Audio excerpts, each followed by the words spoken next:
கிறிஸ்துவ பிறப்பின் 6ஆம் நாள் செவ்வாய்க்கிழமை. திருத்துதர் யோவான் எழுதிய முதல் திருமுகத்திலிருந்து வாசகம். 2ஆம் அதிகாரம் 12 முதல் 17 வரை உள்ள இறைவார்த்தைகள்.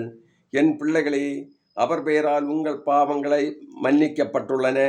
எனவே உங்களுக்கு எழுதுகிறேன். தந்தையரே, தொடக்கம் முதல் இருக்கும் அவரை நீங்கள் அறிந்துள்ளீர்கள். எனவே உங்களுக்கு எழுதுகிறேன். இளைஞர்களே, தீயோனை நீங்கள் வென்றுள்ளீர்கள். எனவே உங்களுக்கு எழுதுகிறேன். சிறுவரே, நீங்கள் தந்தையை அறிந்துள்ளீர்கள். எனவே உங்களுக்கு எழுதியுள்ளேன். தந்தையரே, தொடக்கம் முதல் இருக்கும் அவரை நீங்கள் அறிந்துள்ளீர்கள். எனவே உங்களுக்கு எழுதியுள்ளேன். இளைஞரே, நீங்கள் வலிமை வாய்ந்தவர்கள். கடவுளின் வார்த்தை உங்களுள் நிலைத்திருக்கிறது. தீயோனை நீங்கள் வென்றுள்ளீர்கள். எனவே உங்களுக்கு எழுதியுள்ளேன். உலகின் மீதும் அதில் உள்ளவை மீதும் அன்பு செலுத்தாதீர்கள். அவ்வாறு அன்பு செலுத்துவோரிடம் தந்தையின்பால் அன்பு இராது. ஏனெனில் உலகு சார்ந்தவையான உடலாசை, இச்சை நிறைந்த பார்வை, செல்வச் செருக்கு ஆகியவை தந்தையிடமிருந்து வருவன அல்ல. அவை உலகிலிருந்தே வருபவை. உலகம் மறைந்து போகிறது, அதன் தீய நாட்டங்களும் மறைந்து போகின்றன.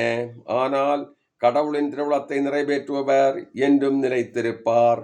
இது ஆண்டவர் வழங்கும் அருள்வாக்கு. இறைவா, உமக்கு நன்றி.